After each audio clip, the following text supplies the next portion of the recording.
నమస్తే, welcome to మన తొలి వెలుగు. ఈరోజు ఉదయం 5 గంటల ప్రాంతంలో ఏఏజీ హాస్పిటల్లో మాగంటి గోపీనాథ్ జూబ్లీహిల్స్ ఎమ్మెల్యే మృతి చెందడం జరిగింది. సో ఒకసారి ఆయన చరిత్ర ఏంది, రాజకీయాలకు ఎలా వచ్చారు, అతని తల్లిదండ్రులు ఎవరు, వాళ్ళకి సంతానం ఏముంది, ఒకసారి చూసే ప్రయత్నం చేద్దాం.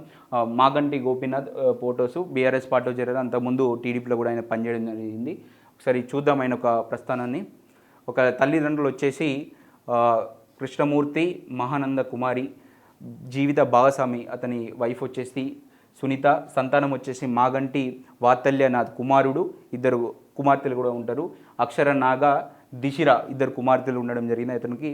అదేవిధంగా ఆయన ఇటు రాజకీయాలతో పాటు కొన్ని సినిమాలకు నిర్మాత కూడా వివరించడం జరిగింది. ఒక 4 సినిమాలకు ఆయన నిర్మాతగా వివరించడం జరిగింది. ఒక చూస్తూ ఉంటే పాతబస్తీ 1995లో పాతబస్తీ అనే సినిమాకు నిర్మాత వివరించారు. తర్వాత రావణ 2000లో, తర్వాత భద్రాద్రి రాములు 2004లో, నా స్టైలే వేరు అనేది 2009లో ఆయన నిర్మాతగా చివరిగా నిర్మాత వివరించినటువంటి సినిమా నా స్టైలే వేరు. ఇది 2009లో ఆయన అక్కడితోటి నిర్మాతగా ముగించుకోవడం జరిగింది. తర్వాత ఇక వివిధ పరిణామాల ద్వారా ఇక రాజకీయాలకు పూర్తి స్థాయిలో ఆయన పరిమితమైనటువంటి పరిస్థితి. కానీ డైరెక్టుగా చూస్తే పాలిటిక్స్లోకి డైరెక్ట్ ఎమ్మెల్యేనో కాలేదు. కింది స్థాయి నుంచి పని చేసుకుంటూ వచ్చి, క్యాడర్ నుంచి పని చేసుకుంటూ వచ్చి ఎదిగినటువంటి నాయకుడు.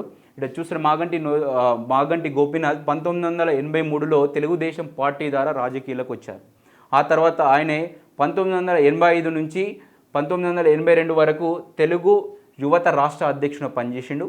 ఆ తర్వాత 1987, 88లో హైదరాబాద్ అర్బన్ డెవలప్మెంట్ అథారిటీ ఉడాకు డైరెక్టర్గా వివరించిండు. 1988 నుంచి 93 వరకు వినియోగదారుల ఫోరం అధ్యక్షునిగా, టీడీపీ హైదరాబాద్ జిల్లా అధ్యక్షునిగా వివిధ హోదాలో ఆయన పనిచేయడం జరిగింది.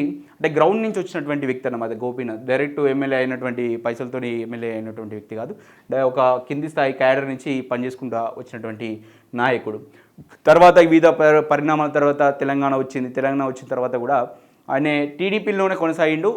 ఫస్ట్ తెలంగాణ వచ్చిన తర్వాత జరిగినటువంటి సార్వత్రిక ఎన్నికల్లో 2014 జరిగినటువంటి ఆ ఎన్నికల్లో గోపీనాథ్ తెలుగుదేశం పార్టీ తరఫున జూబ్లీహిల్స్ శాసనసభ నుంచి పోటీ చేసి ఎంఐఎం పార్టీ అభ్యర్థి, అంటే అప్పటికి ఆపోజిట్ ఉన్న ఎన్టీ నవీన్ యాదవ్ పైన 9242 ఓట్ల మెజార్టీతో ఆయన గెలవడం జరిగింది.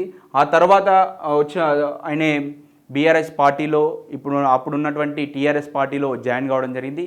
ఆ తర్వాత ఆయన వస్తున్నటువంటి ఆయన కూడా బీఆర్ఎస్ పార్టీ అక్కడ చేర్చుకొని, లేకపోతే తర్వాత ఆయనకు 2018లో కూడా మళ్ళీ అక్కడి నుంచే బీఆర్ఎస్ పార్టీ నుంచి అక్కడ టికెట్ ఇవ్వడం జరిగింది. అక్కడ కూడా మళ్ళీ 2018లో కూడా ఆయన ఘన విజయం సాధించినటువంటి పరిస్థితి. తర్వాత 2022లో ఆయనే అదే టీఆర్ఎస్ పార్టీ అధ్యక్షునిగా, అంటే ఇక్కడ హైదరాబాద్ జిల్లా అధ్యక్షునిగా మళ్ళీ ఆయన పనిచేయడం జరిగింది 2022లో. తర్వాత దాన్ని బీఆర్ఎస్ పార్టీగా చేంజ్ చేశారు. తర్వాత 2023లో వచ్చినటువంటి ఎన్నికల్లో ఆయన మళ్ళీ జూబ్లీహిల్స్ నుంచే మళ్ళీ ఎమ్మెల్యే కంటెస్ట్ చేశారు బీఆర్ఎస్ పార్టీ తరఫున.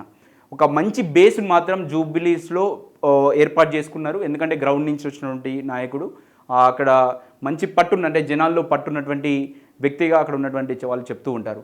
ఇంకా ఇక్కడ ఈయన ప్రధానంగా చెప్పాలంటే, అంటే ఇక్కడ ఇప్పుడు వచ్చినటువంటి బీఆర్ఎస్ ఆయన రాజకీయ ప్రస్థానం బాగానే ఉందని చూడవచ్చు. కాకపోతే ఈయనకు రాజకీయంగా ఎదగడానికి ఉపయోగపడింది మాత్రం తెలుగుదేశం పార్టీ అని మాత్రం చెప్పొచ్చు.